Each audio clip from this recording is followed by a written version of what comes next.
വയനാട് ഉരുൾപൊട്ടലിൽ ദുരിതബാധിതരായവരെ നടപടികൾ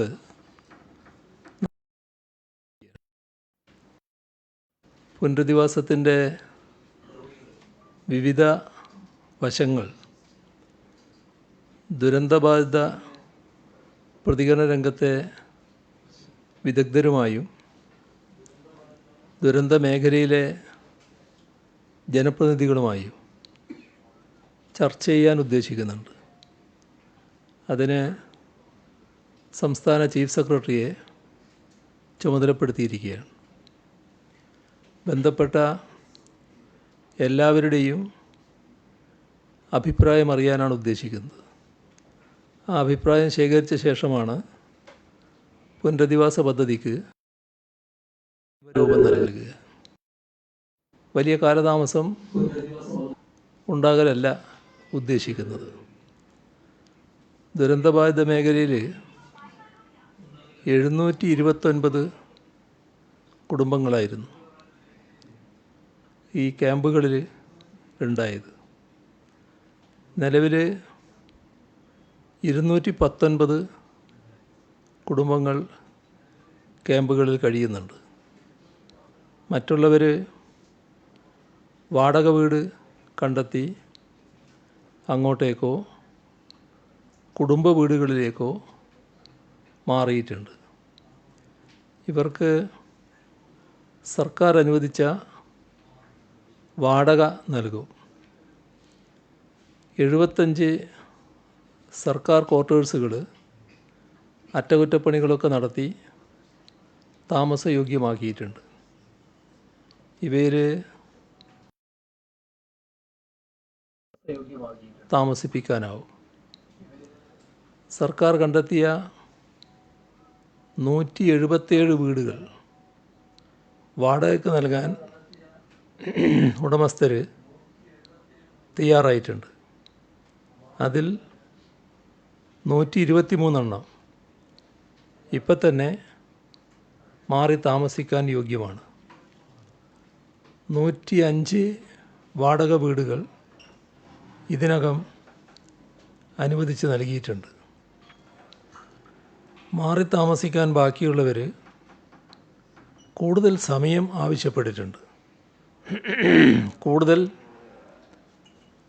വീടുകൾ കണ്ടെത്തി നൽകുന്നതിൽ കാര്യമായ തടസ്സം ഇല്ല എന്നതാണ് അവിടുന്ന് റിപ്പോർട്ട് ചെയ്യുന്നത്.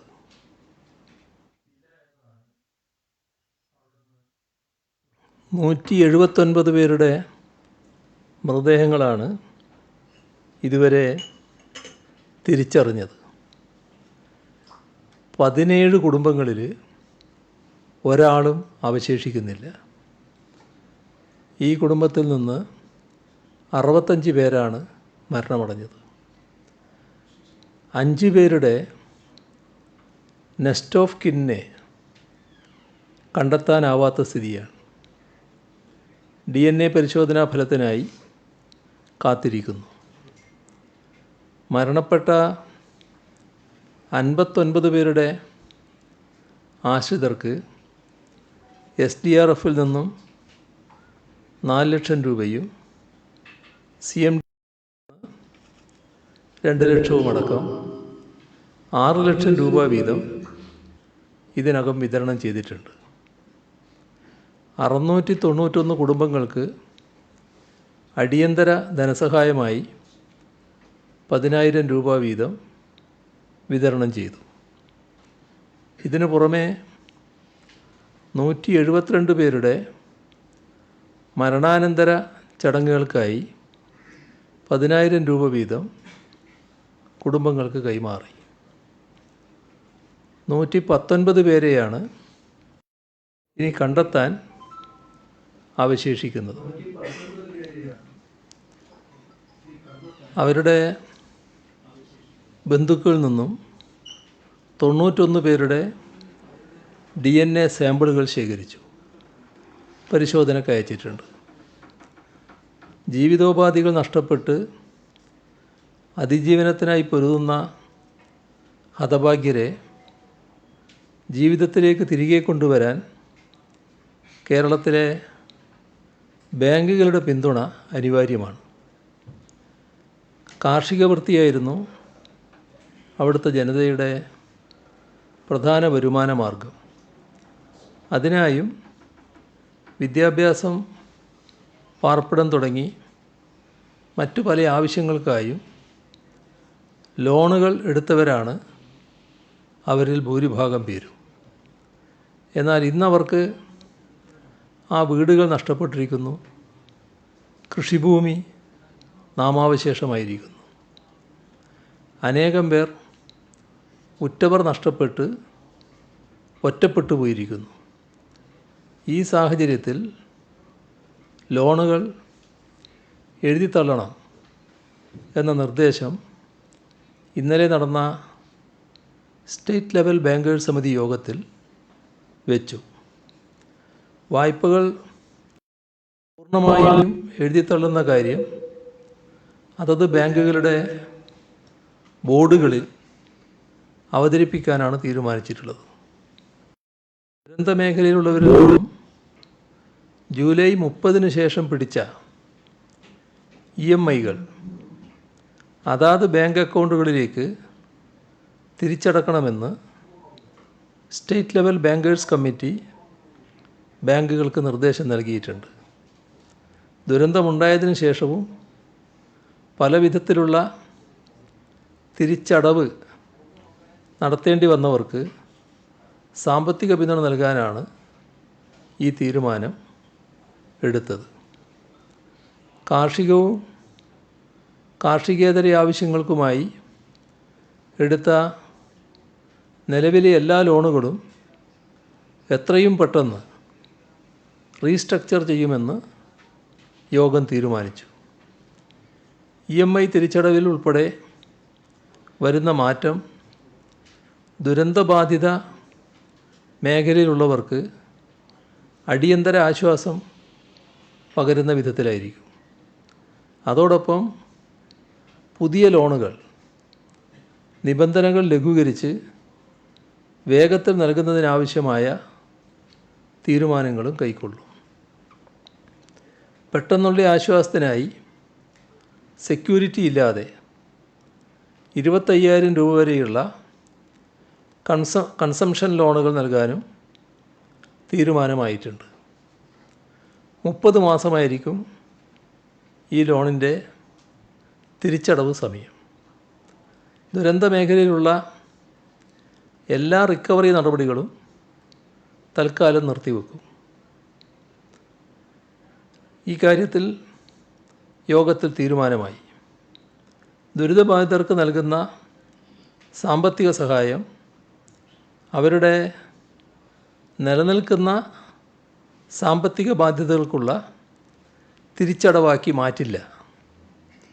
ലഭ്യമാക്കുന്ന എല്ലാ സഹായവും ദുരിതബാധിതരിലേക്ക് കൃത്യമായി എത്തുന്നുണ്ടെന്ന് ഉറപ്പുവരുത്താൻ ഇതുവഴി സാധിക്കും.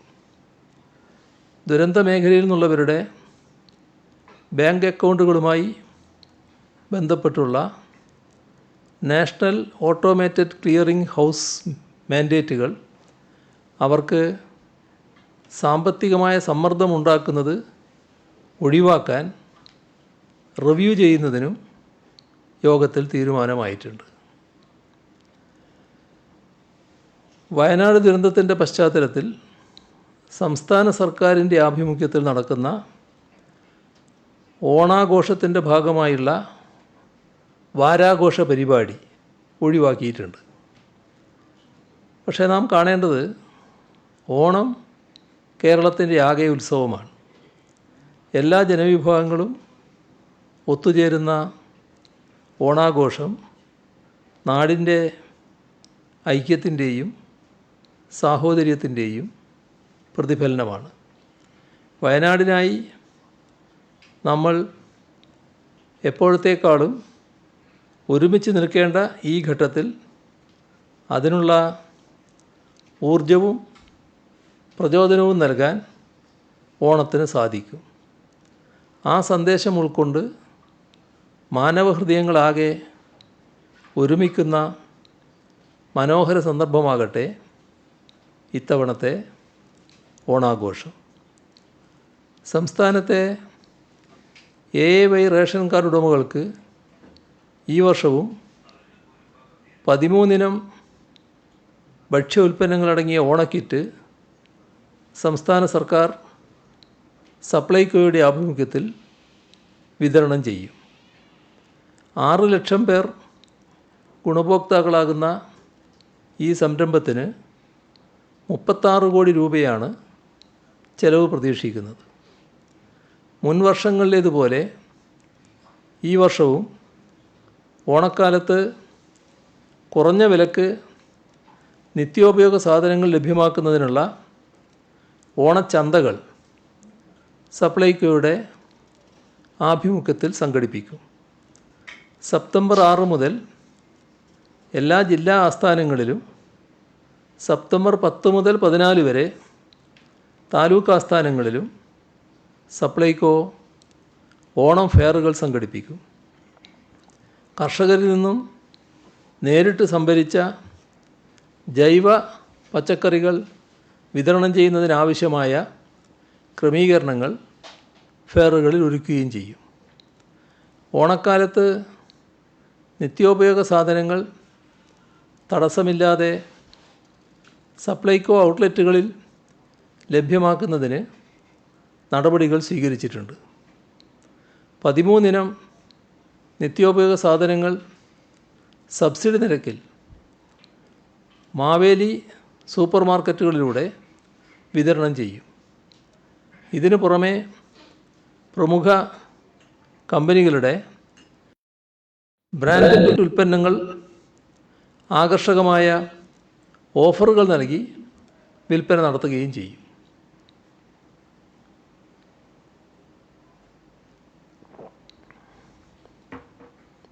സെപ്റ്റംബർ 7 മുതൽ 14 വരെ ഒരാഴ്ച നീണ്ടു നിൽക്കുന്ന 1500 ചന്തകളാണ് കൺസ്യൂമർ ഫെഡ് നടത്തുക. ഇതിൽ 73 എണ്ണം ത്രിവേണി സ്റ്റോറുകളിലൂടെയും ബാക്കിയുള്ളത് സഹകരണ ബാങ്കുകൾ മുഖേനയുമാണ് നടത്തുക. സപ്ലൈകോ നിശ്ചയിച്ച വിലയുടെ അടിസ്ഥാനത്തിൽ 13 ഇനം സാധനങ്ങൾക്കാണ് സബ്സിഡി നൽകുന്നത്. 10 മുതൽ 40% വരെ വിലക്കുറവിൽ ത്രിവേണികളിൽ സാധനങ്ങൾ ലഭ്യമാണ്.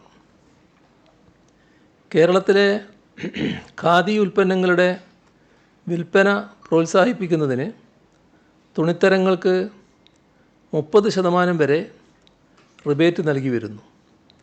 ഈ വർഷം ഓഗസ്റ്റ് 8 മുതൽ സെപ്റ്റംബർ 14 വരെയാണ് ഓണം റിബേറ്റ് മേള.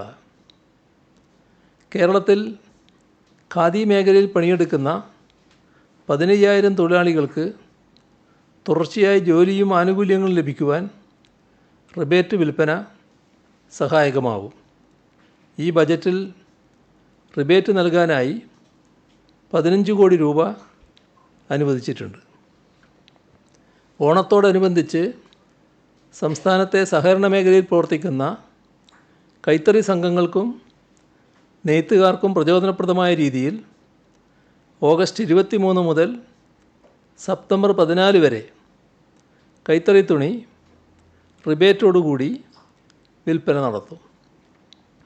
ഓണക്കാലത്ത് സർക്കാർ ആഭിമുഖ്യത്തിലുള്ള ആഘോഷമാണ് വേണ്ടാന്ന് വെച്ചിട്ടുള്ളത്.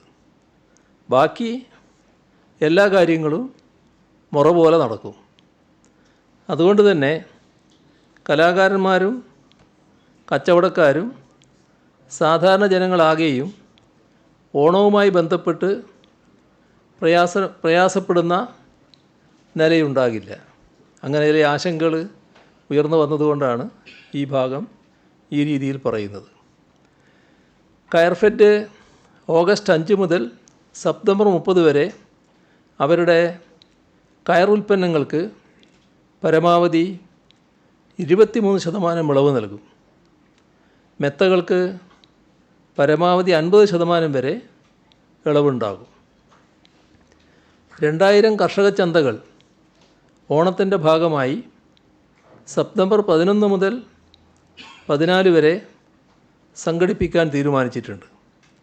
സാധാരണ പച്ചക്കറികൾക്ക് മൊത്ത വ്യാപാര വിലയേക്കാൾ 10% കൂട്ടി കർഷകരിൽ നിന്ന് സംഭരിച്ച് വിപണി വിലയേക്കാൾ 30% വരെ താഴ്ത്തിയായിരിക്കും വിൽക്കുക. ജൈവ പച്ചക്കറികൾ മൊത്ത വ്യാപാര വിലയേക്കാൾ 20% കൂട്ടി കർഷകരിൽ നിന്ന് സംഭരിക്കും. വിപണി വിലയേക്കാൾ 10% വരെ താഴ്ത്തി വിൽക്കുന്ന നിലയാണ് സ്വീകരിക്കുക. ജസ്റ്റിസ് ഹേമ കമ്മിറ്റി റിപ്പോർട്ടുമായി ബന്ധപ്പെട്ട് അനേകം വാർത്തകൾ വരുന്ന ദിവസമാണിത്. അതേക്കുറിച്ച് ചില കാര്യങ്ങൾ പറയേണ്ടതുണ്ടെന്നാണ് തോന്നുന്നത്. നമ്മുടെ രാജ്യത്ത് തന്നെ ആദ്യമായാണ് ചലച്ചിത്ര മേഖലയിലെ സ്ത്രീകൾ അഭിമുഖീകരിക്കുന്ന പ്രശ്നങ്ങളെക്കുറിച്ച് പഠിക്കാൻ ഒരു സംസ്ഥാന സർക്കാർ ഇത്തരമൊരു സമിതിയെ നിയോഗിക്കുന്നത്. ജസ്റ്റിസ് ഹേമ കമ്മിറ്റി സമർപ്പിച്ച റിപ്പോർട്ടിൽ ഇക്കാര്യം ആമുഖമായി എടുത്തു പറയുന്നുണ്ട്. അത് ഉദ്ധരിച്ചാൽ ഇങ്ങനെയാണ്: it is for the first time that A government in this country has ventured upon such a novel task and we are glad to be a part of this journey. ചലച്ചിത്ര മേഖലയുമായി ബന്ധപ്പെട്ട് ചില ഗൗരവതരമായ വിഷയങ്ങൾ ഉയർന്നു വന്നപ്പോഴാണ് സർക്കാർ ഈ കമ്മിറ്റിയെ നിയോഗിച്ചത്. സിനിമാ മേഖലയിൽ പ്രവർത്തിക്കുന്ന വനിതകൾ നേരിടുന്ന പ്രശ്നങ്ങളും തൊഴിൽ സാഹചര്യവും പഠിച്ച് റിപ്പോർട്ട് സമർപ്പിക്കുന്നതിനായി റിട്ടയേർഡ് ജസ്റ്റിസ് ഹേമ അധ്യക്ഷയും സുപ്രസിദ്ധ സിനിമാ താരം ശാരദ, റിട്ടയേർഡ് IAS ഉദ്യോഗസ്ഥ KB വത്സലകുമാരി എന്നിവർ അംഗങ്ങളായുമുള്ള സമിതിയെ ചുമതലപ്പെടുത്തി. 2017 ജൂൺ 6 സർക്കാർ ഇതുമായി ബന്ധപ്പെട്ട ഉത്തരവ് പുറപ്പെടുവിച്ചത്. 6 മാസത്തിനുള്ളിൽ റിപ്പോർട്ട് സമർപ്പിക്കണമെന്നായിരുന്നു നിർദ്ദേശിച്ചത്.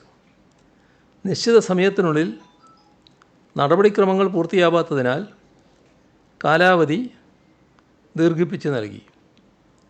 31/12/2019 റിപ്പോർട്ട് സമർപ്പിച്ചത്. ജസ്റ്റിസ് ഹേമ കമ്മിറ്റി റിപ്പോർട്ടിലെ ശുപാർശകൾ അതീവ പ്രാധാന്യം നൽകി നടപ്പിലാക്കാനാണ് സർക്കാർ ശ്രമിച്ചത്. അടിയന്തര സ്വഭാവത്തിൽ പരിഗണിക്കേണ്ടതും ഉടൻ പരിഹാരം കാണേണ്ടതുമായ പ്രശ്നങ്ങൾക്കാണ് ആദ്യഘട്ടത്തിൽ തീർപ്പുണ്ടാക്കിയത്. വിശദമായ പരിശോധനയിലൂടെ നടപ്പിലാക്കേണ്ട ശുപാർശകൾ തുടർന്ന് പരിഗണിച്ചു.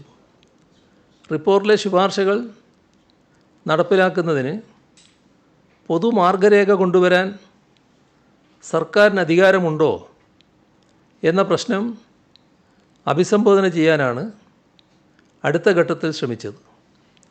സിനിമാ വ്യവസായ മേഖലയിൽ ഇൻറ്റേർണൽ കംപ്ലയിൻറ്റ് കമ്മിറ്റി രൂപീകരിക്കുക എന്നത് അടിയന്തര സ്വഭാവത്തോടെ നടപ്പിലാക്കുന്നു എന്ന് ഉറപ്പാക്കിയിട്ടുണ്ട്. സിനിമാ മേഖലയിൽ പ്രവർത്തിക്കുന്ന സ്ത്രീകളുടെ പ്രധാന ആവശ്യമായിരുന്നു അത്. മറ്റൊരു പ്രധാന ശുപാർശ വനിതകൾ സംവിധായകരും സാങ്കേതിക പ്രവർത്തകരുമായി വരുന്ന സിനിമകൾക്ക് പ്രോത്സാഹനം നൽകണമെന്നതാണ്. ക്രിയാത്മകമായ ഇടപെടലാണ് ഇതിൽ സർക്കാർ നടത്തിയത്. അതിനായി ബജറ്റ് വിഹിതം നീക്കിവെച്ചു. പ്രതിവർഷം വനിതകളുടെ വിഭാഗത്തിൽ 2ഉം പട്ടികജാതി പട്ടികവർഗ വിഭാഗത്തിൽ 2 സിനിമകൾക്ക് പരമാവധി 1.5 കോടി രൂപ നൽകാൻ തീരുമാനിച്ചു. നിലവിൽ 4 സിനിമകൾ സർക്കാരിൻ്റെ ധനസഹായത്തോടെ വനിതാ സംവിധായകരും സാങ്കേതിക പ്രവർത്തകരും ചേർന്ന് പുറത്തിറക്കി. സർക്കാരിൻ്റെ സാമ്പത്തിക സഹായത്തോടെ വനിതകൾ നിർമ്മിക്കുന്ന മറ്റ് ചലച്ചിത്രങ്ങൾ നിർമ്മാണ ഘട്ടത്തിലാണ്. മലയാള സിനിമയുടെ ആദ്യ നായികയെ കല്ലെറിഞ്ഞോടിച്ച ഈ നാട്ടിൽ സ്ത്രീകൾക്ക് സാമ്പത്തിക സഹായം നൽകി അവരെക്കൊണ്ട് സിനിമ സംവിധാനം ചെയ്യിപ്പിച്ചത് എടുത്തു പറയേണ്ട നേട്ടമാണ്. അന്താരാഷ്ട്ര ചലച്ചിത്രവേദിയായ കാനിൽ പോലും ഈ നേട്ടം ചർച്ചയായത് നമ്മൾ ഓർക്കണം. കമ്മിറ്റിയുടെ ശുപാർശകളിലൊന്ന് സിനിമ, ടെലിവിഷൻ, സീരിയൽ രംഗത്തെ തർക്കപരിഹാരത്തിനും ചൂഷണം തടയുന്നതിനും ഒരു ജുഡീഷ്യൽ ട്രിബ്യൂണൽ രൂപീകരിക്കണമെന്നതായിരുന്നു. Kerala cinema regulatory authority bill നടപ്പിലാക്കുന്നത് സംബന്ധിച്ച് സർക്കാർ പരിശോധന നടത്തി. വലിയ പ്രാഥമിക ചെലവും പ്രതിവർഷം ഗണ്യമായ ആവർത്തന ചെലവും വരുന്നതാണ് അതോറിറ്റിയുടെ രൂപീകരണം. എന്നാൽ Kerala cine employees and employees regulation act ഉണ്ടാക്കണമെന്നും ട്രിബ്യൂണൽ രൂപീകരിക്കണമെന്നും ഉള്ള കമ്മിറ്റിയുടെ ശുപാർശ സർക്കാർ ഗൗരവമായി തന്നെയാണ് പരിഗണിക്കുന്നത്. അത് സംബന്ധിച്ച് ആവശ്യമായ നടപടി സർക്കാർ സ്വീകരിക്കുക തന്നെ ചെയ്യും. നിലവിലെ സാമ്പത്തിക സ്ഥിതിയിൽ സർക്കാരിന് പരിഗണിക്കാൻ പ്രയാസങ്ങളുണ്ടെങ്കിലും ഇതിൻ്റെ ഗൗരവ സ്വഭാവം കണക്കിലെടുത്ത് അതുമായി ബന്ധപ്പെട്ട് ഗൗരവമായ പരിശോധനയും തീരുമാനവും ഉണ്ടാകുമെന്ന് തന്നെയാണ് അറിയിക്കാനുള്ളത്. മറ്റൊരു ശുപാർശ സമഗ്രമായ സിനിമാ നയം നടപ്പിലാക്കുക എന്നതാണ്. സിനിമാ നയത്തിൻ്റെ കരട് തയ്യാറാക്കുന്നതിനായി പ്രശസ്ത സംവിധായകനും ഛായാഗ്രാഹകനുമായ ഷാജി എൻ കരുണിൻ്റെ അധ്യക്ഷതയിൽ കമ്മിറ്റി രൂപീകരിച്ചിട്ടുണ്ട്. കമ്മിറ്റിയിൽ സിനിമാ രംഗത്തെ വിവിധ മേഖലകളിൽപ്പെട്ടവരുടെ പ്രാതിനിധ്യം ഉറപ്പുവരുത്തിയിട്ടുണ്ട്. സിനിമാ നയത്തിൻ്റെ കരട് രേഖ ചർച്ച ചെയ്യുന്നതിനായി ഒരു കോൺക്ലേവ് നടത്തുമെന്ന് ഇതിനകം പ്രഖ്യാപിച്ചു കഴിഞ്ഞിട്ടുമുണ്ട്. സിനിമയിലെ പ്രൊഡക്ഷൻ ബോയ് മുതൽ സംവിധായകൻ വരെയുള്ള സിനിമയ്ക്ക് മുന്നിലും അണിയറയിലുമുള്ള എല്ലാവരെയും പങ്കെടുപ്പിച്ച് വിപുലമായ ചർച്ച നടത്തിയാണ് സിനിമാ നയം രൂപീകരിക്കുക. വനിതകൾക്കായി production management, camera and lighting, art and design, costume, makeup, post production supervision, marketing and publicity ഈ വിഭാഗങ്ങളിൽ തൊഴിൽ പരിശീലനം നൽകുന്നതിനുള്ള പദ്ധതി സംസ്ഥാന ചലച്ചിത്ര അക്കാദമി വഴി ആരംഭിച്ചിട്ടുണ്ട്. പരിശീലനത്തിന് ശേഷം പ്രൊഫഷണൽ ഫിലിം പ്രൊഡക്ഷൻ കമ്പനികളിൽ തൊഴിലവസരത്തിന് വഴിയൊരുക്കും.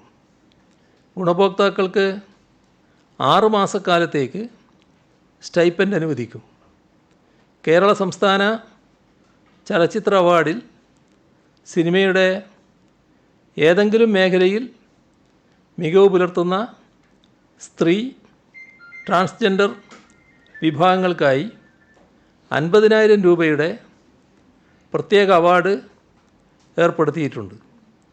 ഗോത്രവർഗ ഗായിക ശ്രീമതി നാഞ്ചിയമ്മ, ശ്രീമതി ശ്രുതി ശരണ്യം എന്നിവർ ഈ അവാർഡ് നേടിയിട്ടുമുണ്ട്. അഭിനയം, വൈദഗ്ധ്യമുള്ള തൊഴിൽ മേഖലയായതിനാൽ സ്ത്രീ പുരുഷ ഭേദമന്യേ തുല്യവേതനം ഏർപ്പെടുത്തുക അതുപോലുള്ള ശുപാർശകൾ നടപ്പിലാക്കുന്നതിന് സ്വാഭാവികമായ ചില പരിമിതികളുണ്ട്. പ്രൊഫഷണലുകളുടെ വേതനം ഒരാളിൽ നിന്ന് മറ്റൊരാളുടേത് വ്യത്യസ്തമായിരിക്കും. പ്രൊഫഷണലായ സിനിമാ താരത്തിൻ്റെ ശമ്പളവും തുടക്കക്കാരനായ നടൻ്റെയോ നടിയുടെയോ ശമ്പളവും ഒന്നാവണമെന്ന് ആഗ്രഹിക്കാമെങ്കിലും നടപ്പിലാക്കുന്നതിന് പ്രായോഗിക തടസ്സമുണ്ടാകും. മാത്രമല്ല, നിയന്ത്രണത്തിൻ്റെ പേര് പറഞ്ഞ് ആവിഷ്കാര സ്വാതന്ത്ര്യത്തിനും തൊഴിൽ നൈപുണ്യത്തിനുമെല്ലാം അനാവശ്യ മാർഗരേഖകൾ കൊണ്ടുവരുന്നത് സിനിമയ്ക്ക് ഹിതകരമാവുകയുമില്ല.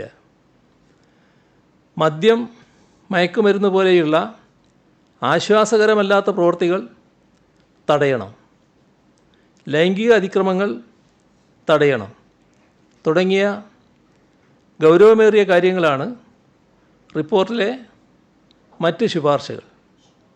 അതിനെല്ലാം ഇപ്പോൾ തന്നെ ക്രമസമാധാന രംഗത്ത് പ്രവർത്തിക്കുന്ന ഏജൻസികൾക്ക് ഫലപ്രദമായി ഇടപെടാൻ കഴിയും, ഇടപെടുന്നുമുണ്ട്. ഷൂട്ടിംഗ് സ്ഥലങ്ങളിലെല്ലാം ഈ ടോയ്ലറ്റുകൾ, സുരക്ഷിതമായ ഡ്രസ് ചേഞ്ചിങ് മുറികൾ, സിനിമയുമായി ബന്ധപ്പെട്ട് താമസിക്കുകയും യാത്ര ചെയ്യുകയും ചെയ്യേണ്ടി വരുന്ന സ്ത്രീകളുടെ സുരക്ഷ സംബന്ധിച്ച കാര്യങ്ങൾ എന്നിവയിലെല്ലാം സർക്കാരിന് മാത്രമായി തീരുമാനങ്ങൾ എടുക്കാൻ കഴിയുന്നതല്ല. സിനിമാ മേഖലയിലെ പ്രശ്നങ്ങൾ ചർച്ച ചെയ്യുന്ന കോൺക്ലേവിൽ ഇതാകെ ചർച്ച ചെയ്യാവുന്നതാണ്. സിനിമാ മേഖല കുത്തഴിഞ്ഞതാണെന്നോ അതിലെ സാങ്കേതിക പ്രവർത്തകരും നടീനടന്മാരുമാകെ അസാൻമാർഗിക സ്വഭാവം വെച്ച് പുലർത്തുന്നവരാണോ ആണെന്നോ ഉള്ള അഭിപ്രായം സർക്കാരിനില്ല. ഒരു റിപ്പോർട്ടിൻ്റെ ഭാഗമായി സിനിമയിലെ ചിലർക്കുണ്ടായ തിക്താനുഭവങ്ങൾ വെച്ച് 94 വർഷത്തെ പൈതൃകമുള്ള മലയാള സിനിമാ രംഗത്തെ വിലയിരുത്തരുത്. പ്രമേയത്തിൻ്റെ ശക്തിസ്ഥിരത കൊണ്ട് മനുഷ്യകഥാനുഗായികളായ എത്രയോ നല്ല ചലച്ചിത്രങ്ങൾ ജനിച്ച മണ്ണാണിത്. ലോക സിനിമാ ഭൂപടത്തിൽ മലയാളത്തിൻ്റെ ശക്തിയും സൗന്ദര്യവും എത്രയോ വട്ടം അടയാളപ്പെടുത്തപ്പെട്ടിട്ടുമുണ്ട്.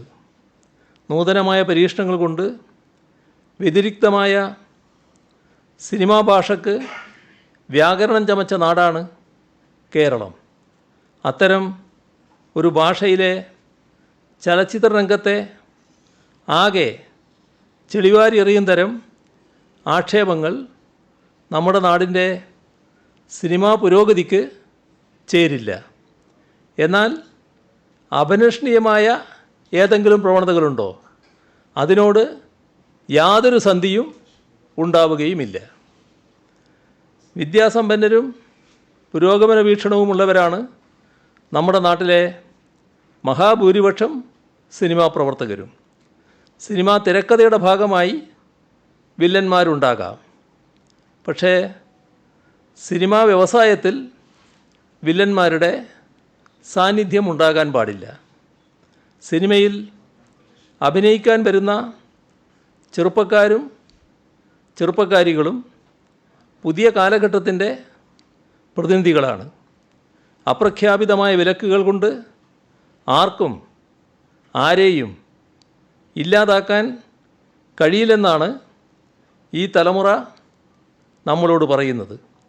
സിനിമയ്ക്കുള്ളിലെ അനഭിലഷണീയമായ പ്രവണതകളെ ചോദ്യം ചെയ്യാനും എടുക്കുന്ന ജോലിക്ക് മാന്യമായ വേതനം ഉറപ്പുവരുത്താനും സിനിമയിലെ സംഘടനകൾ മുൻകൈയെടുക്കണം.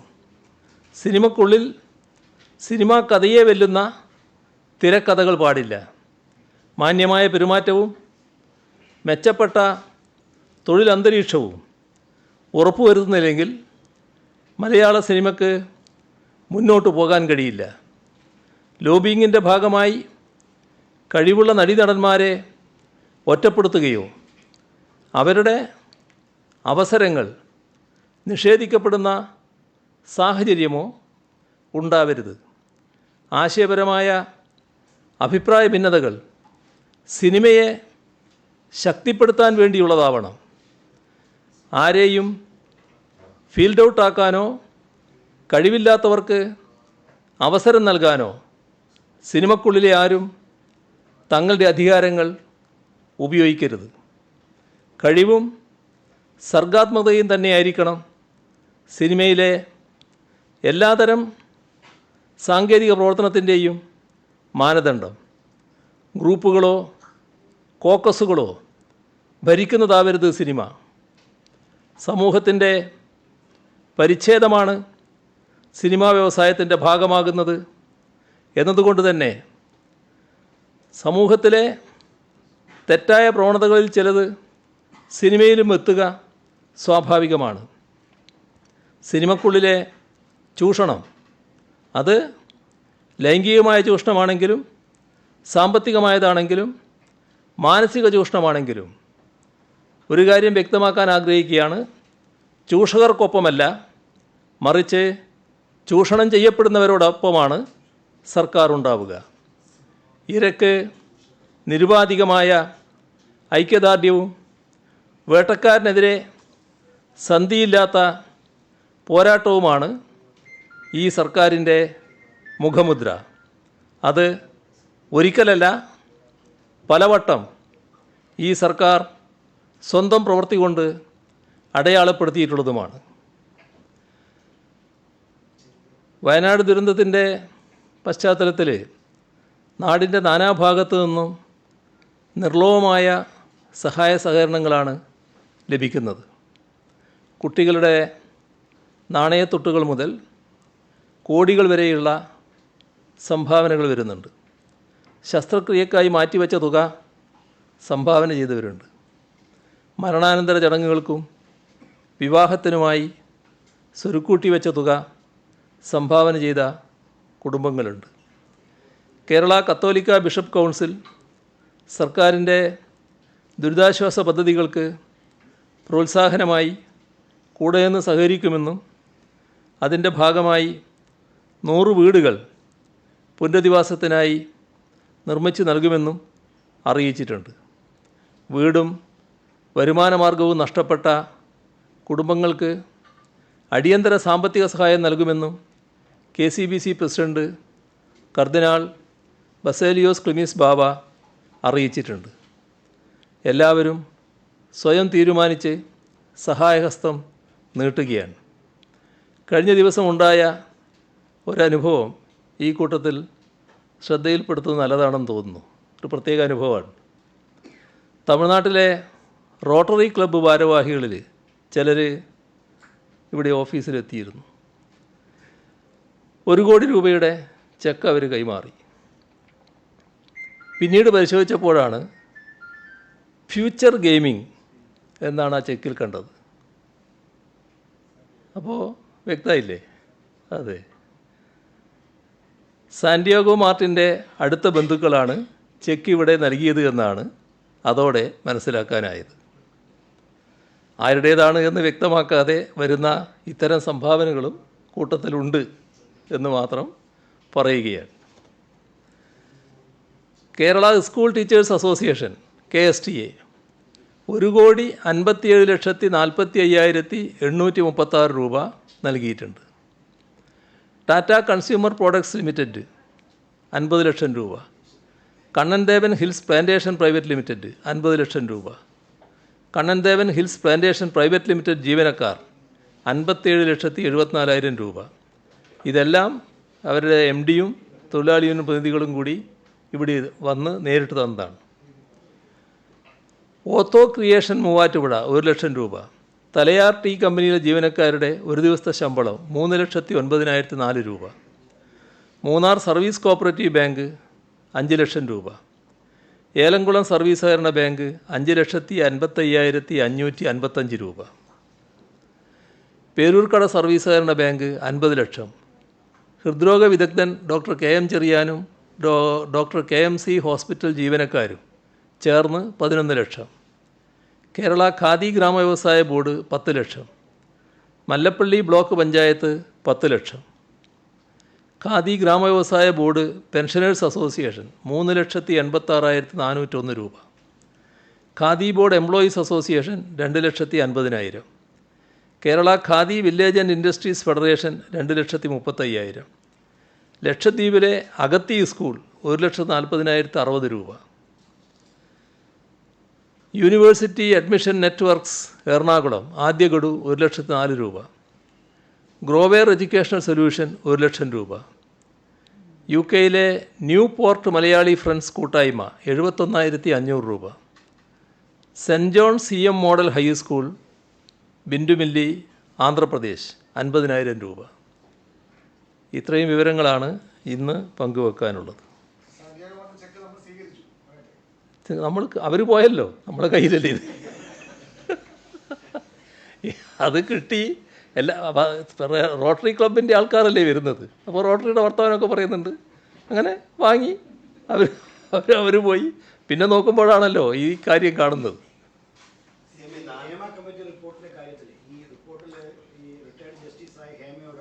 പല ആളുകളും അവർക്ക് നേരിട്ട ദുരനുഭവങ്ങൾ പറയുന്നുണ്ട്. ഇതിൻ്റെ അടിസ്ഥാനത്തിൽ കേസെടുക്കാനോ അല്ലെങ്കിൽ FIR രജിസ്റ്റർ ചെയ്യാനോ അത്തരത്തിൽ എന്തെങ്കിലും ഇടപെടൽ സർക്കാരിൻ്റെ ഭാഗത്തുണ്ടോ? അത് നിയമപരമായി കഴിയുന്നതാണോ? അത് പരിശോധിച്ചു. ഹേമ കമ്മിറ്റി കുറേ ചോദ്യങ്ങളുണ്ടാവുമല്ലോ, എല്ലാവരും ചോദിച്ചിട്ട് പിന്നെ പറയുന്നതല്ലേ നല്ലത്. ഇനി മറ്റാരെങ്കിലും ചോദ്യം ഉണ്ടെങ്കിൽ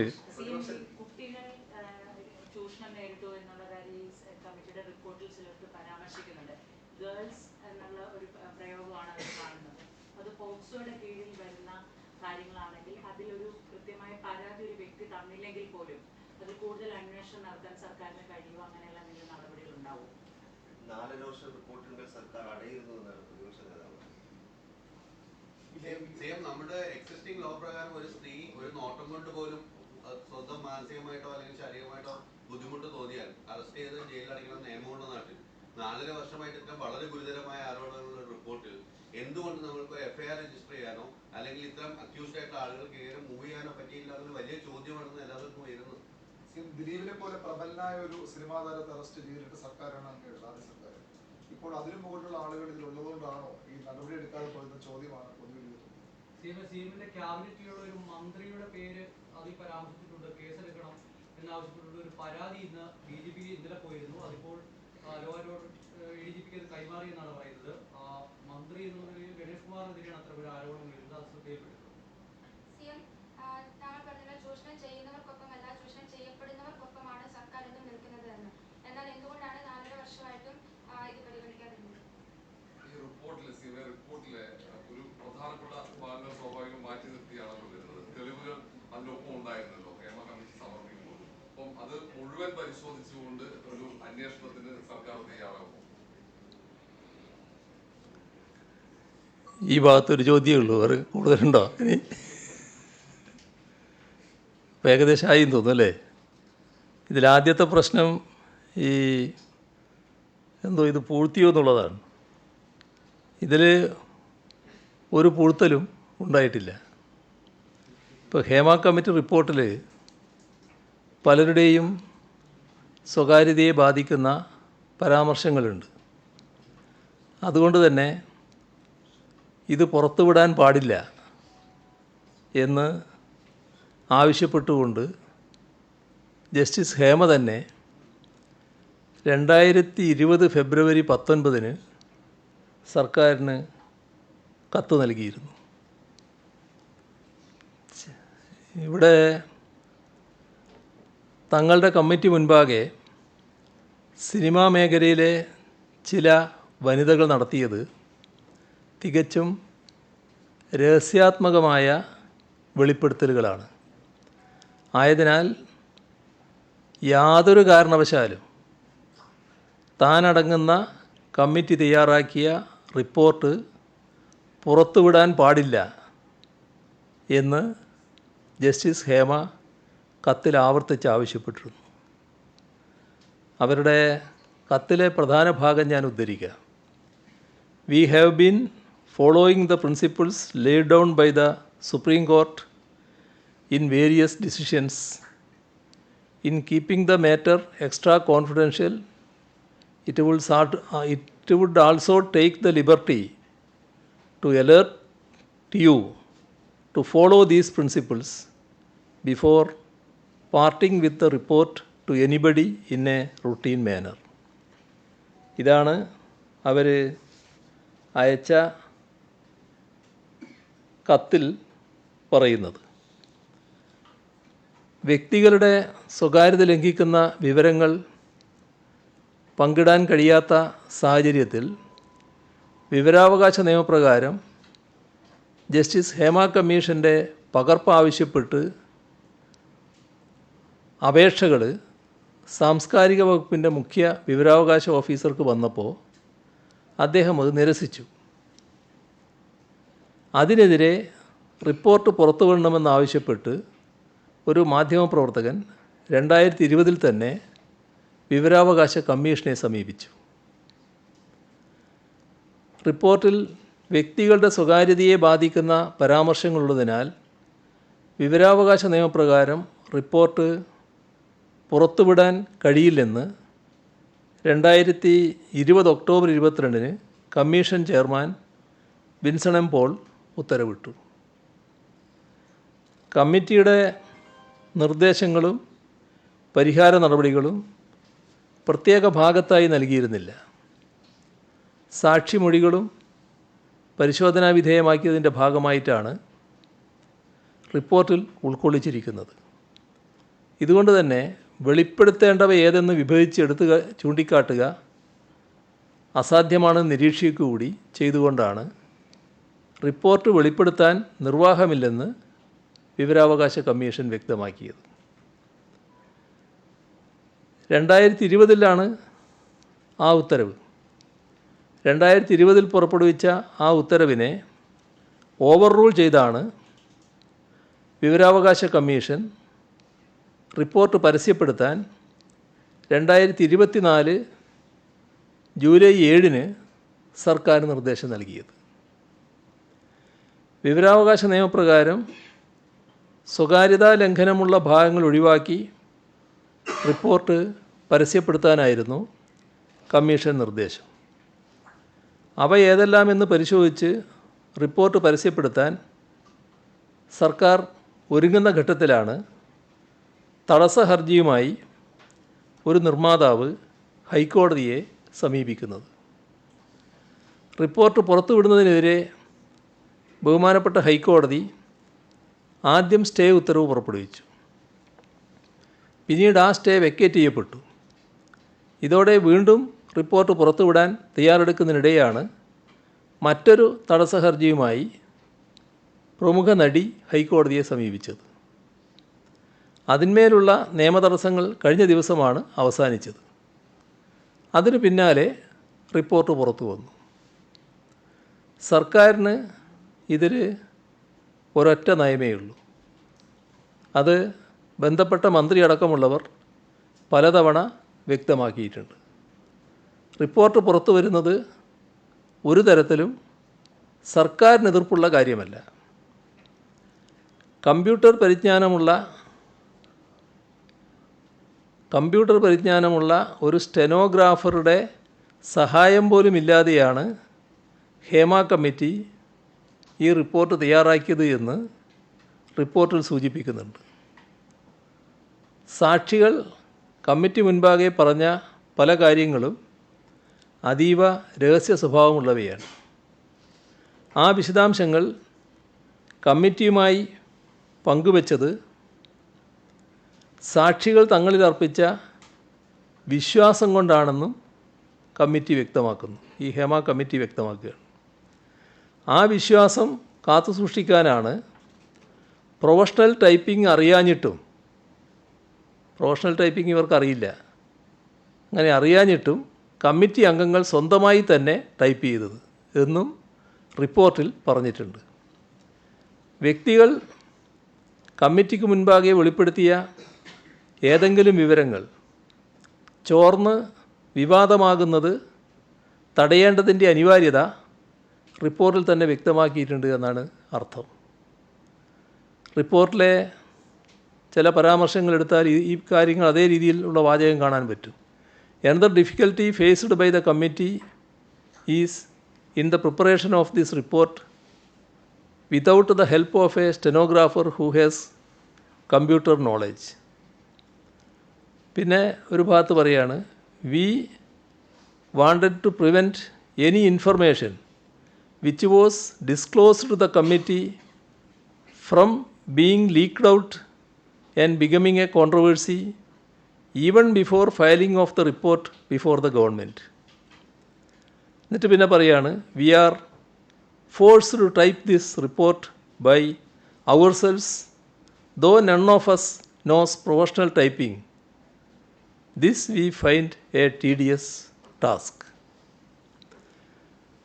സിനിമയിൽ നിന്നുള്ള നിരവധി വ്യക്തികൾ കമ്മിറ്റിക്ക് മുൻപാകെ ഉന്നയിച്ച വിവിധ ആരോപണങ്ങളുടെ സെൻസിറ്റീവ് സ്വഭാവവും അവ പരസ്യമായാൽ അവർ അഭിമുഖീകരിക്കേണ്ടി വന്നേക്കാവുന്ന പ്രത്യാഘാതങ്ങളും കണക്കിലെടുത്ത് സാക്ഷികളുടെ മൊഴികൾക്ക് പരിപൂർണ രഹസ്യാത്മകത ഉറപ്പുവരുത്താൻ കമ്മിറ്റി ശ്രമിച്ചതായും റിപ്പോർട്ടിൽ ചൂണ്ടിക്കാണിച്ചിട്ടുണ്ട്. അപ്പോൾ കമ്മിറ്റി തന്നെ ഇത് പുറത്തുവിടാൻ പാടില്ല എന്നുള്ള നിർബന്ധത്തിലായിരുന്നു. അപ്പോൾ വസ്തുത ഇതായിരിക്കെ സർക്കാർ പൂഴ്ത്തിവെച്ചു എന്ന് പറയുന്നതിൽ എന്തർത്ഥമാണുള്ളത്? സർക്കാരിന് ചെയ്യാൻ കഴിയുന്ന എല്ലാ കാര്യങ്ങളും ചെയ്തിട്ടുണ്ട്, ഇനിയും ചെയ്യുകയും ചെയ്യും. ചലച്ചിത്ര മേഖലയിലെ എല്ലാതരം നിയമവിരുദ്ധ, സ്ത്രീവിരുദ്ധ പ്രവണതകളെ ശക്തമായി തന്നെ നേരിടും. അതിനുള്ള നിശ്ചയദാർഢ്യം സർക്കാരിനുണ്ട്, അത് തെളിയിക്കപ്പെട്ടതുമാണ്. ഇവിടെ ഇതുമായി ബന്ധപ്പെട്ട് പോലീസ് സ്വീകരിച്ച നടപടികളെക്കുറിച്ച് കാണേണ്ടത്, വനിതാ കമ്മീഷൻ്റെ ഒരു കത്തിൻ്റെ അടിസ്ഥാനത്തിലാണ് പോലീസ് സാംസ്കാരിക വകുപ്പിനോട് റിപ്പോർട്ടിൻ്റെ പകർപ്പ് ആവശ്യപ്പെട്ടത്. ആ കത്തിന് നൽകിയ മറുപടിയിൽ സാംസ്കാരിക വകുപ്പ് അഡീഷണൽ സെക്രട്ടറി ഇങ്ങനെ രേഖപ്പെടുത്തുന്നു. സാംസ്കാരിക വകുപ്പ് അഡീഷണൽ സെക്രട്ടറി രേഖപ്പെടുത്തിയത് നേരത്തെ പരാമർശിച്ച ജസ്റ്റിസ് ഹേമ അവർക്കയച്ച കത്തിൻ്റെ ഭാഗമായിട്ടാണ്. അതിലവർ പറഞ്ഞല്ലോ, I would also take the liberty to alert you to follow these principles എന്ന് പറഞ്ഞൊരു ഭാഗം ഞാൻ പറഞ്ഞില്ലേ, അതിൻ്റെ ഭാഗമായിട്ടാണ് സാംസ്കാരിക വകുപ്പിൻ്റെ അഡീഷണൽ സെക്രട്ടറി സംസ്ഥാന ഡി ജി പിയെ കാര്യങ്ങൾ അറിയിക്കുന്നത്. ആ അറിയിച്ച കാര്യം ഞാൻ ഉദ്ധരിക്കാം. ഈ റിപ്പോർട്ടിലെ ഉള്ളടക്കം രഹസ്യമായി സൂക്ഷിക്കേണ്ടതിൻ്റെ ആവശ്യകത സംബന്ധിച്ച് ജസ്റ്റിസ് ഹേമ നൽകിയ സൂചന 2 കത്തിൻ്റെ പകർപ്പും ഈ റിപ്പോർട്ട് വിവരാവകാശ നിയമപ്രകാരം ലഭ്യമാക്കേണ്ടതില്ല എന്ന് വ്യക്തമാക്കി മുഖ്യ വിവരാവകാശ കമ്മീഷൻ പുറപ്പെടുവിച്ച സൂചന 3 ഉത്തരവിൻ്റെ പകർപ്പും കൂടി ഇതോടൊന്നിച്ചുണ്ട്. ഈ റിപ്പോർട്ടിൻ്റെ ഉള്ളടക്കം കോൺഫിഡൻഷ്യലായി സൂക്ഷിക്കാൻ അഭ്യർത്ഥിക്കുന്നു. അപ്പോൾ ഒരു പൊതു സ്വഭാവത്തിൽ കൈകാര്യം ചെയ്യാൻ പാടില്ല എന്നാണ് ഈ പറഞ്ഞതിൻ്റെ അർത്ഥം. അപ്പോൾ രഹസ്യമായി സൂക്ഷിക്കണം എന്നാവർത്തിച്ച് ആവശ്യപ്പെടുന്ന ഒരു രേഖയാണ് പോലീസിന് ലഭിച്ചത്. അതിനടിസ്ഥാനം ജസ്റ്റിസ് ഹേമയുടെ തന്നെ കത്താണ്. ഈ റിപ്പോർട്ടിൻ്റെ അടിസ്ഥാനത്തിൽ സർക്കാർ വിവിധ നടപടികൾ സ്വീകരിച്ചിട്ടുണ്ട്. ആ നടപടികളെല്ലാം ഇവിടെ നേരത്തെ പറഞ്ഞു കഴിഞ്ഞിട്ടുണ്ട്. ഇതിലെ ഏതെങ്കിലും വിഷയം കേസെടുത്ത് അന്വേഷിക്കണം എന്ന ശുപാർശ ജസ്റ്റിസ് ഹേമയുടെ കമ്മിറ്റി വെച്ചിട്ടില്ല. അതിനപ്പുറം മൊഴി നൽകിയവരുടെ സ്വകാര്യത സംരക്ഷിക്കണമെന്ന ആവശ്യം കൃത്യമായി രേഖപ്പെടുത്തിയിട്ടുമുണ്ട്. പക്ഷേ നമുക്കറിയാലോ കേരളത്തിൽ ഉണ്ടായ സംഭവങ്ങൾ. ഇവിടെ ഒരു നടി ആക്രമിക്കപ്പെട്ട സംഭവം ഉൾപ്പെടെ ചലച്ചിത്ര രംഗത്ത് ഉയർന്നു വന്ന ഒരു വിഷയവും നിയമ നടപടിയില്ലാതെ പോയിട്ടില്ല. വാഹനത്തിൽ നടി ആക്രമിക്കപ്പെട്ട കേസിൽ കേരള പോലീസ് എടുത്ത നിലപാട് പ്രത്യേകം ഓർമ്മിപ്പിക്കേണ്ട കാര്യമില്ലല്ലോ. പീഡന പരാതികളിൽ, നടിമാർ നൽകുന്ന പരാതികളിൽ കേസെടുത്ത് അന്വേഷണം നടത്താൻ പോലീസ് ഒരു ഘട്ടത്തിലും വിട്ടുവീഴ്ച ചെയ്തിട്ടില്ല. സിനിമയിൽ അവസരം നൽകാം എന്ന് വാഗ്ദാനം ചെയ്ത് ഒരു സംവിധായകൻ പീഡിപ്പിച്ചു എന്നൊരു സ്ത്രീ കഴിഞ്ഞ വർഷം പരാതി നൽകി. ഉടനടി കേസെടുത്ത് അന്വേഷണം ആരംഭിച്ചു. സിനിമയിൽ അഭിനയിപ്പിക്കാം എന്ന് വാഗ്ദാനം ചെയ്ത് പീഡനം നടത്തിയ പ്രമുഖ നടനെതിരെ കേസെടുത്തു. നടിയോട് ലൈംഗിക താൽപ്പര്യത്തോടെ സമ്മർദ്ദം ചെലുത്തിയ മറ്റൊരു നടനെതിരെയും കേസെടുത്തു. പോക്സോ കേസിൽ മറ്റൊരു നടനെതിരെയും, പീഡന പരാതിയിൽ മറ്റൊരു സംവിധായകനെതിരെയും കേസെടുത്തത് സമീപകാലത്താണ്. ഇതുമാത്രമല്ല, സിനിമക്കുള്ളിലെ സാമ്പത്തിക വഞ്ചന, പകർപ്പവകാശ ലംഘനം, സൈബർ അധിക്ഷേപം, ഇത്തരത്തിലുള്ള പലവിധ പരാതികളിൽ കേരളത്തിൻ്റെ വിവിധ ഭാഗങ്ങളിൽ പോലീസ് കേസ് രജിസ്റ്റർ ചെയ്തിട്ടുണ്ട്. പ്രശസ്ത ഡബ്ബിംഗ് ആർട്ടിസ്റ്റ് നൽകിയ പരാതിയിൽ പഴയൊരു സംവിധായകനെതിരെ IT ആക്ട് പ്രകാരവും ജീവന് ഭീഷണിയുണ്ട് എന്ന് കാട്ടി പ്രമുഖിയായ നടി നൽകിയ പരാതിയിൽ പ്രസിദ്ധനായ മറ്റൊരു പരസ്യ സംവിധായകനെതിരെയും എതിരെ കേസെടുത്തത് ഓർമ്മിക്കേണ്ട കാര്യമാണ്. നടിയെ ഫോണിലൂടെ തുടർച്ചയായി ശല്യം ചെയ്ത സംഭവത്തിൽ വേറൊരു സംവിധായകനെതിരെ കേസെടുത്തു. ഇങ്ങനെ പരാതി ലഭിച്ച എല്ലാ കേസുകളിലും മുഖം നോക്കാതെയുള്ള നടപടിയാണ് പോലീസ് സ്വീകരിച്ചത്. ഒരു കാര്യം വ്യക്തമാക്കാൻ ഈ ഘട്ടത്തിൽ ആഗ്രഹിക്കുകയാണ്. ജസ്റ്റിസ് ഹേമ കമ്മിറ്റി റിപ്പോർട്ടുമായി ബന്ധപ്പെട്ട് മൊഴി നൽകിയ ഏതെങ്കിലും വനിത പരാതി നൽകാൻ തയ്യാറായി മുന്നോട്ട് വന്നാൽ സർക്കാരിൽ നിന്ന് ഉചിതമായ ഇടപെടലുണ്ടാകും. എത്ര ഉന്നതനായാലും കുറ്റം ചെയ്തിട്ടുണ്ടെങ്കിൽ നിയമത്തിന് മുന്നിലെത്തിക്കും. അതിൽ ഒരു തരത്തിലുള്ള സംശയവും ആർക്കും വേണ്ടതില്ല. ഇതാണ് പൊതുവെ ഇതുമായി വ്യക്തമാക്കാനുള്ളത്. ഒരു കാര്യം ഇപ്പോഴും ക്ലിയർ ആവാത്തൊരു കാര്യം, സുപ്രീം കോടതി ഉൾപ്പെടെയുള്ളവർ പറഞ്ഞത് അതിജീവിതകളുടെ സ്വകാര്യത ലംഘനത്തെ കുറിച്ചാണ്. ആ വൃത്തികേടുകൾ ചെയ്യുന്ന അക്യൂസ്ഡ് ആയിട്ടുള്ള ആളുകളുടെ സ്വകാര്യത ലംഘനത്തെ കുറിച്ചല്ല. അപ്പം ഇതിൽ നമ്മുടെ അതിജീവിതകളുടെ സ്വകാര്യത ലംഘനം ഉണ്ടാവരുന്നുള്ളത് എല്ലാവർക്കും കാര്യമാണ്. അത് നിങ്ങളുടെ അഭിപ്രായമല്ലേ? നിങ്ങളുടെ അഭിപ്രായം, ആ അഭിപ്രായം നിങ്ങൾക്കിരിക്കട്ടെ. പക്ഷേ ഇവിടെ ജസ്റ്റിസ് ഹേമ ചൂണ്ടിക്കാണിച്ചൊരു കാര്യം, ഞങ്ങൾ ഇവർക്ക് നൽകിയൊരു ഉറപ്പുണ്ട്. ആ ഉറപ്പ് ഇത് സ്വകാര്യമായി സൂക്ഷിക്കുമെന്നാണ്. അതിൻ്റെ അടിസ്ഥാനത്തിലാണ് അവരുടെ മുന്നിൽ തെളിവ് നൽകുന്നത്, അല്ലെങ്കിൽ വർത്തമാനം പറയുന്നത്. അതിൻ്റെ ഭാഗമായി ആ പറഞ്ഞ കാര്യങ്ങളൊന്നും ഞാൻ നിഷേധിക്കുകയല്ല. അതൊക്കെ പറഞ്ഞ കാര്യങ്ങൾ അവർ രേഖപ്പെടുത്തി വെച്ചിട്ടുണ്ടല്ലോ. ആ പറഞ്ഞ കാര്യങ്ങൾ പറഞ്ഞവർ ഒരു പരാതിയായി ഉന്നയിച്ചാൽ അതിൽ ഫലപ്രദമായ നടപടി ഉണ്ടാവും. ഇത് ഞങ്ങൾ കൊടുത്ത ഉറപ്പിൻ്റെ മേലെ ഞങ്ങളുടെ മുന്നിൽ വെളിപ്പെടുത്തിയ കാര്യങ്ങളാണ്. ഇതിൻ്റെ മേലെ മറ്റൊരു നടപടി ഇത് പരസ്യപ്പെടുത്താൻ പാടില്ല എന്ന് ജസ്റ്റിസ് ഹേമ തന്നെ രേഖപ്പെടുത്തിയിരിക്കുകയാണ്. ആ ഒരു ഘട്ടത്തിലാണ് ഞാനിവിടെ പറഞ്ഞത്, ഇതുമായി ബന്ധപ്പെട്ട് പരാതിയുള്ളവരാരെങ്കിലും ഉന്നയിക്കാൻ തയ്യാറായാൽ ഉചിതമായ നടപടി സർക്കാർ സ്വീകരിക്കും. ഒരു സംശയവും കാര്യത്തിൽ വേണ്ടതില്ല. അത്രയും കാലം ഇത്തരം കുറ്റങ്ങൾ ചെയ്ത ആളുകൾക്ക് ഈ സിനിമാ മേഖലയിൽ ഇങ്ങനെ മിക്സ് നടക്കില്ലേ? നമ്മുടെ സമൂഹത്തിൽ ഇങ്ങനെ നടക്കുകയില്ല. നിങ്ങൾ എന്തിനാണിത് കൊണ്ടുവന്നത്? ഈ കമ്മീഷൻ എന്തിനാണ്? അതിനെക്കുറിച്ച് ആദ്യം നാം മനസ്സിലാക്കണം. ഈ പറയുന്ന കമ്മിറ്റി വന്നത് സിനിമാ മേഖലയിൽ ഉണ്ടാകാൻ പാടില്ലാത്ത ചില അപജയങ്ങളുണ്ട്. ആ അപജയങ്ങൾ പരിഹരിച്ചു പോകണം. അതിനുള്ള തെളിവ്, അതിനുള്ള റിപ്പോർട്ട് വേണം, അതിനുള്ള ശുപാർശകൾ വേണം. അതിനാണ് ഒരു ജസ്റ്റിസിൻ്റെ നേതൃത്വത്തിൽ പ്രസിദ്ധയായ ഒരു സിനിമാ നടി കൂടി ഉൾക്കൊണ്ടുകൊണ്ട് അതേസമയം ഭരണരംഗത്ത് പരിചയമുള്ള ഒരു IAS ഉദ്യോഗസ്ഥയെ കൂടി ഉൾപ്പെടുത്തിക്കൊണ്ടുള്ള കമ്മിറ്റി സർക്കാർ രൂപീകരിക്കുന്നത്. അപ്പോൾ സിനിമാ മേഖലയെക്കുറിച്ച് മൊത്തത്തിൽ അവർ പഠിക്കുകയാണ്. അതിനകത്തുള്ള അപജയങ്ങൾ അവർ ചൂണ്ടിക്കാണിച്ചിട്ടുണ്ട്.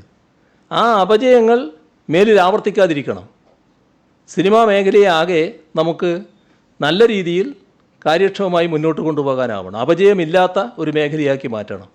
അവിടെ ആർക്കും ഭയപ്പാടോടെ കഴിയാനിടവരുത്, ഭയപ്പാടോടെ കിടന്നുറങ്ങുന്ന അവസ്ഥ വരരുത്.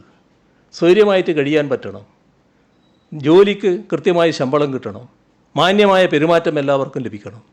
ഇതുമായി ബന്ധപ്പെട്ട തുറ നടപടികളാണ് ആവശ്യം. ഒരു പരിഷ്കരണം അത് സിനിമാ രംഗത്ത് ആവശ്യമാണ് എന്നാണ് ഈ റിപ്പോർട്ട് കാണിക്കുന്നത്. ചില കാര്യങ്ങൾ സ്വീകരിച്ചു കഴിഞ്ഞിട്ടുണ്ട്, ബാക്കി കാര്യങ്ങളിൽ സ്വീകരിക്കാനിരിക്കുകയാണ്.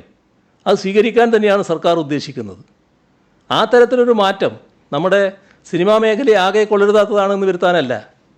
സിനിമാ മേഖലയിലുള്ള എന്തെങ്കിലും കൊള്ളരുതാത്ത കാര്യങ്ങളുണ്ടെങ്കിൽ അതൊഴിവാക്കി അതിൻ്റെ മേന്മ കൂടുതൽ മെച്ചപ്പെട്ട രീതിയിൽ രാജ്യത്തിന് മുന്നിൽ അവതരിപ്പിക്കുക. ഇന്ന് രാജ്യത്തിന് മുന്നിൽ ഇത്തരമൊരു നിലപാട് സ്വീകരിച്ചത് കേരളം മാത്രമേ ഉള്ളൂ. സിനിമ കേരളത്തിൽ മാത്രമല്ല, രാജ്യത്താകെയുണ്ട്. പക്ഷേ നമ്മൾ മാത്രമേ ഇത്തരമൊരു മുൻകൈക്ക് തയ്യാറായിട്ടുള്ളൂ. അത് നമുക്ക് സാധിക്കുന്നതുകൊണ്ടാണ്. അതിൻ്റെ ഭാഗമായിട്ട് തന്നെ എന്തെങ്കിലും അപജയങ്ങളുണ്ടെങ്കിൽ ആ അപജയങ്ങൾ തീർത്തുകൊണ്ട് സിനിമയെ കൂടുതൽ ഔന്നത്യത്തിലേക്ക് ഉയർത്താൻ കഴിയും എന്ന് തന്നെയാണ് പ്രതീക്ഷിക്കുന്നത്. അതിന് സിനിമാ രംഗത്തുള്ള എല്ലാവരുടെയും സഹായവും സഹകരണവും വേണം, പിന്തുണയും ഉണ്ടാകണം. അവരുമായി ചർച്ച ചെയ്യാൻ തയ്യാറാണ്. വന്നതുകൊണ്ട് മാത്രം ഈ ചെയ്ത ആളുകൾ നന്നാകും, ഇത്രയും വൃത്തികൾ ചെയ്തവരൊക്കെ നന്നാവുമെന്ന് പ്രതീക്ഷിക്കാൻ പറ്റുമോ? ഇവർ ചെയ്ത ക്രിമിനൽ കുറ്റം ഇല്ലാതാകുമോ? ഈ പറയുന്ന കുറ്റങ്ങൾക്കുള്ള സാഹചര്യം ഇല്ലാതാക്കലാണ് പ്രധാനം. കുറ്റങ്ങൾ കുറ്റങ്ങളായിട്ട് പരിഗണിക്കാൻ തയ്യാറാകും അതിനുമായിട്ട് ബന്ധപ്പെട്ട പരാതി വന്നാൽ. പക്ഷേ അതേസമയം കുറ്റങ്ങൾക്കുള്ള സാഹചര്യം അവിടെ ഇല്ലാതാവണം, അതിനാവശ്യമായ നടപടികൾ ഉണ്ടാവണം, അതിനുള്ള എല്ലാ സൗകര്യങ്ങളും അവിടെ ഒരുക്കണം, ആവശ്യമായ മാറ്റങ്ങൾ ഉണ്ടാവണം. അതുമായി ബന്ധപ്പെട്ട നടപടികളിലേക്ക് പോകും. ശരി ശരി ശരി ഇത് ഏകദേശമായി. ഈ കാര്യം പറയേണ്ട കാര്യങ്ങൾ ഏകദേശം ബന്ധപ്പെട്ട് കഴിഞ്ഞു. നിങ്ങൾ ഓരോരുത്തരും ആഗ്രഹിക്കുന്ന കാര്യങ്ങൾ ആകെ പറയണമെന്ന് വെച്ചാൽ എനിക്ക് സാധിക്കുന്നതല്ല.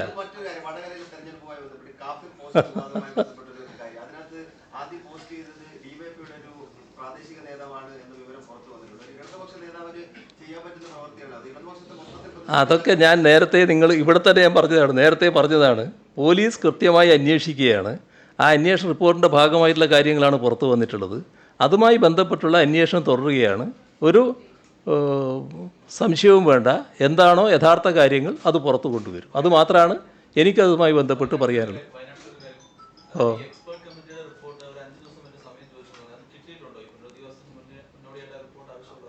എക്സ്പേർട്ട് കമ്മിറ്റിയുടെ റിപ്പോർട്ട് എൻ്റെ കയ്യിൽ വന്നില്ല. പക്ഷേ അത് ഏതെങ്കിലും തരത്തിൽ വന്നോ എന്നുള്ളത് എൻ്റെ ശ്രദ്ധയിൽപ്പെട്ടിട്ടില്ല. പക്ഷേ വലിയ താമസം ഉണ്ടാകില്ല എന്നാണ് തോന്നുന്നത്. ശരി, അപ്പോൾ പിന്നീടാകാം.